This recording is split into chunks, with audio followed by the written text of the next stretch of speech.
Welcome and thank you for listening to the Without Judgment Coaching Podcast, where we dive into coaching for neurodivergent, high-achieving women who are ready to unlock their potential, regain their passion for work, and live the life that aligns with your dreams.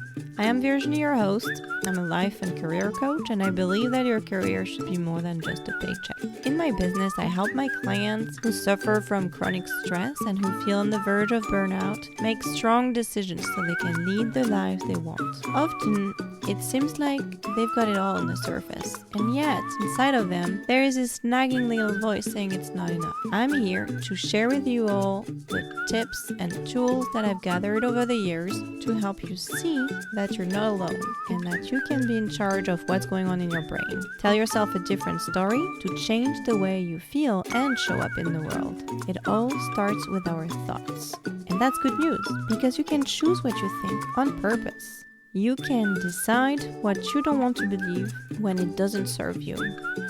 And in each episode, I'll teach you how to be on your side so that you can be successful in your own way. I am a life coach on a mission to get you to discover how to live the life you deserve. So hold my hand and let's go.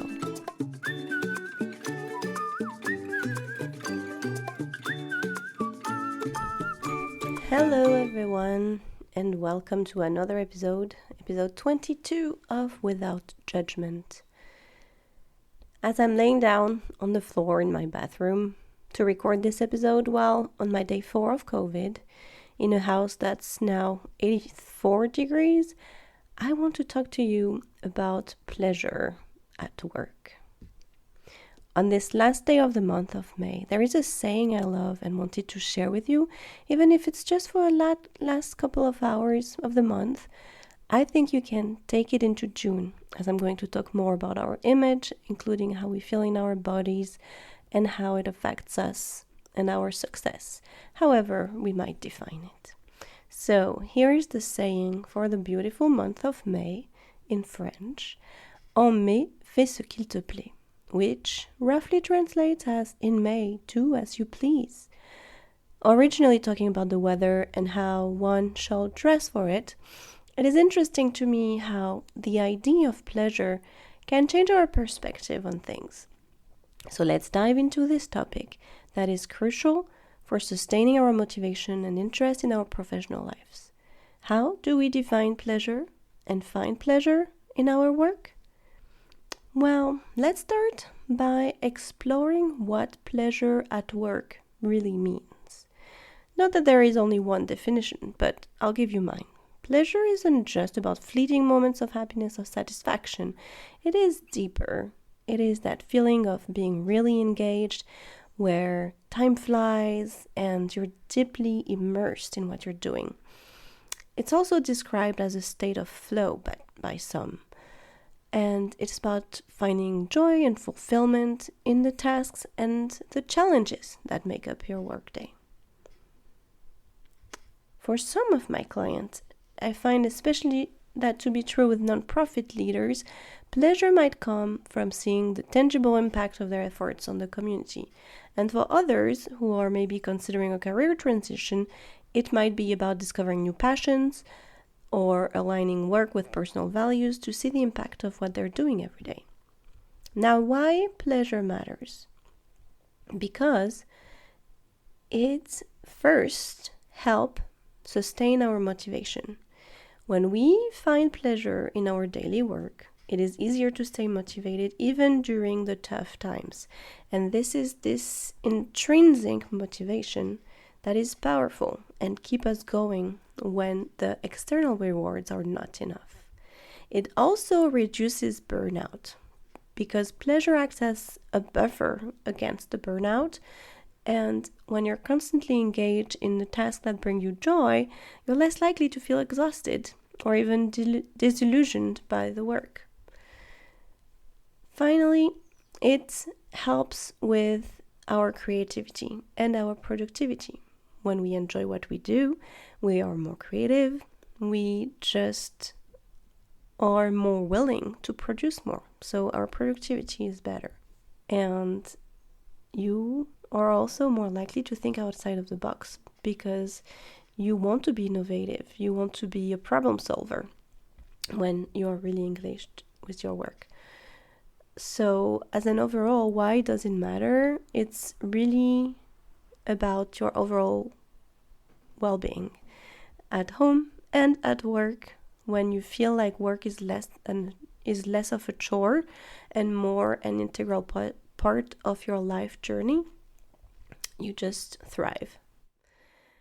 Now, just a final note on how you could maybe find more pleasure at work. I like to start always by an assessment. And in this case, I would recommend you to identify your core values, because when you understand really what matters to you, this might be the social impact or the community support that you do or give in your work, or it can be the creativity you use on your personal growth because of the position or the company culture that you are in. But aligning your work with these values is really important, so try and identify those. Then another tip is to really seek that meaningful work. Look for the tasks or the projects maybe that really resonate with you if you can.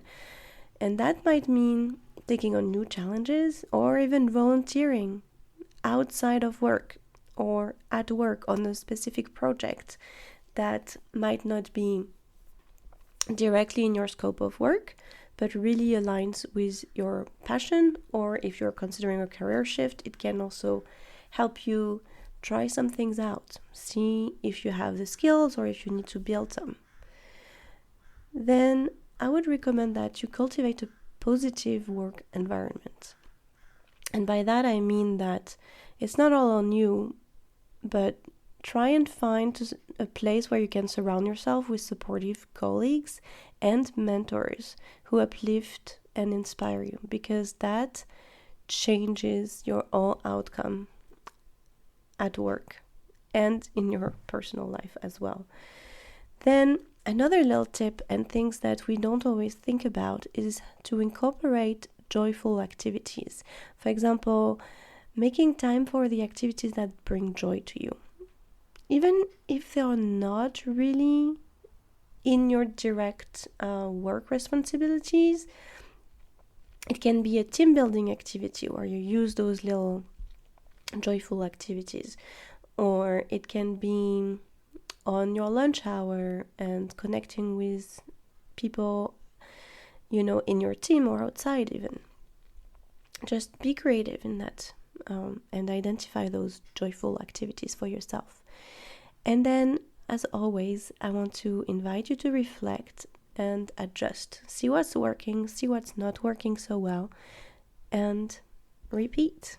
Because we are not here to be stuck in a certain mold, but to see what's working in this period of time that we are in. And we know that the only thing we know for sure is that everything will change. So, to conclude this short episode, I want to tell you that finding pleasure at work is not just a nice have to. It is a must for a fulfilling career and a balanced life. For all of us, understanding what brings joy and meaning to your professional life can really transform our daily experience and long-term career trajectory. So thank you so much for joining me today, and sorry about the cracked voice, but I will talk to you next week, and I'm pretty sure, hopefully, I will feel a lot better. Bye-bye. Thank you for listening today. If you like what you heard, you have to go to the website without-judgment-coaching.com and click on the link to book a free 30-minute discovery call with me. You can also find the link on my Instagram bio if you prefer that. I will show you how to reframe the stories going on in your head to serve you and get everything you want, whether it's a new job, a new hobby, or new relationships. Together we can decide if and how I can help you become your best advocate to live the life that you want. can't wait to see you.